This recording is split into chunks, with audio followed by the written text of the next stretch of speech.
नारायण पौर्णमान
ओम आपो हितमयो वसानो भोजनदानाय महिरनाय कक्षते यो वश्यपदावोर्धस्य उषदेवमातरः तस्मारङ्गवामो यस्कक्षयाय निरोधा आपो।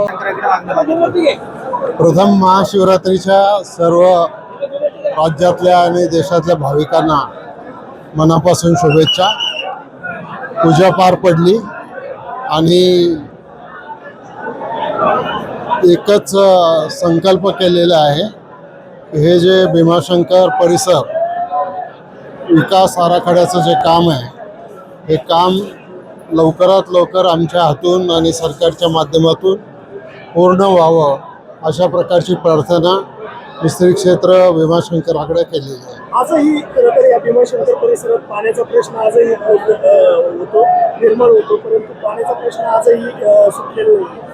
त्याचं कारण आहे, कारण इथं 3 कायदे लागू होतात। एक फॉरेस्टचा कायदा आहे, एक अभयारण्याचा कायदा आहे आणि इको सेन्सिटिव्ह झोनचा कायदा आहे। या 3 कायद्याच्या मुळे ज्या वेगवेगळ्या अथॉरिटीची परवानगी घ्यावी लागते, त्याच्यामध्ये अनेक अडथळे होतात। म्हणून सगळ्या योजना आखलेल्या असताना सुद्धा त्या पूर्ण करायला वेळ लागतो। काय प्रार्थना केली, काय मागितलं? बाप्पाकडे काही मागायचं नसतं, फक्त बाप्पाला नमस्कार करून बाप्पाकडे आशीर्वाद मागायचा असतो। मार्चच्या जवळपास फेब्रुवारी संपत आल्या, मार्चच्या पहिल्या काही आठवड्यात अशी पाण्याची परिस्थिती वाढली की राज्यात आणि ती परिस्थिती खरी आहे की यावेळेला चांगला पाऊस पडून सुद्धा सर्वत्र पाण्याचे साठे कमी होत आहेत आणि त्याचा परिणाम कदाचित दुष्काळी परिस्थितीमध्ये होऊ शकतो। परंतु बघू, आम्ही लक्ष ठेवून आहोत। ज्या ज्या गावाला पिण्याचं पाणी कुठं कमी पडेल ते पिण्याचं पाणी पोचवण्याचं काम आम्ही करू। आपल्या भागात टंचाई जाणवली, कारण की फेब्रुवारीत पारा 35च्या पुढे गेलेला आहे। आता हे ग्लोबल वॉर्मिंग आहे, जगभर आहे।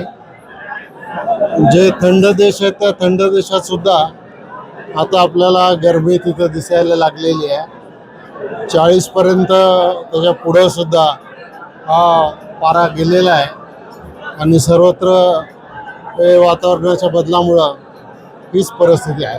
असं आहे, महाशिवरात्रीचं महत्त्व म्हणजे महाशिवरात्री ही आपल्या भारतीय संस्कृतीप्रमाणे हिंदू धर्मामध्ये माघ महिन्यात येणारी जी चतुर्दशी आहे त्याला महाशिवरात्र म्हणतात। ही शिवरात्र अशी प्रत्येक महिन्याला येते, पण माघ महिन्यातल्या याला महाशिवरात्र म्हणून शंकराला मान्य आहे।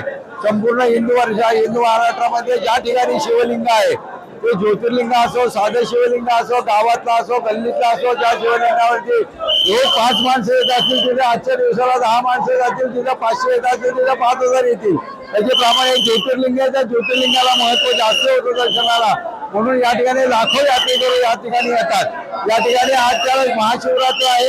महाशिवरात्रीचं महत्व म्हणजे असं आहे की आपल्या शिवलीलामृतामध्ये सांगितलेलं आहे की कोणालाही माहीत नसेल, ज्याला कळत नसेल, ज्ञात अज्ञात माणसांनी जरी आजच्या दिवशी शिवलिंगावरती चुकून बेलाचं पान किंवा पाणी घातलं तर ते तरुण जातो. अशा पद्धतीचा एक आख्यायिका आहे की एक पार्थ होता. पार्थ म्हणजे श्वापद मारणारा माणूस होता. पूर्वीच्या काळामध्ये त्याला पार्थ म्हणायचे. तो अरण्यामध्ये श्वापद मारण्याकरता गेला असता एका झाडावरती बसलेला होता आणि त्या ठिकाणी श्वापदाला त्यांनी नेम धरलेला होता. पण त्याच्या डोळ्यासमोर कायमस्वरूपी सारखे झाडाची पाने येत होती म्हणून ती पाने तोडून तो टाकत होता. त्यांनी शेवटी श्वापदावरती बाण चालवला आणि ते श्वापदाला लागल्यावर त्या ठिकाणी श्वापदाच्या ठिकाणी साक्षात भगवंत निर्माण झाले. भगवंतांनी त्याला सांगितलं की तुला काही समजलं नाही, तू वरतून जे पानं टाकत होतो ते बेलाचे झाड आहे आणि खाली शिवलिंग आहे. न कळत तुझ्या हाताने माझ्या अंगावरती बिल्वपत्र पडले, न कळत जरी बिल्वपत्र तरी तो श्वापद तरुण गेला. तेव्हा आजच्या महाशिवरात्रीला आता आपण बेलाचं पान जरी एखादं वाढलं, अगर पान वाहिलं, अगर स्पर्श करून दर्शन केला तर आपण तरुण जातो. म्हणून महाशिवरात्री श्री शंकराचे दर्शन घेण्याची पद्धत आहे. हे ज्योतिर्लिंग आहे. आज ठिकाणी या ठिकाणी आलेला आहात त्याला भीमाशंकर म्हणतात. डाकिन्याम भीमशंकर असं म्हणले. त्रिपुरासुराचा या ठिकाणी संवाद झालेला आहे. शंकरांनी त्रिपुरासुराला वरदान दिलं होतं, भीम रूपात मारलं म्हणून भीमशंकर म्हणतात. मारण्याच्या शिरवालेच्या घामाला नशिरवा आशीर्वाद दिला. तो भीमा नदीतून उत्पत्ती होती आणि डाकिनी त्रिपुराची बायको होती. क्षेत्राला डाकिनी क्षेत्र म्हणतात. डाकिनी क्षेत्र, भीमा नदी आणि शंकराचं नाव म्हणून डाकिन्याम भीमशंकरम असं याला म्हटलेलं आहे.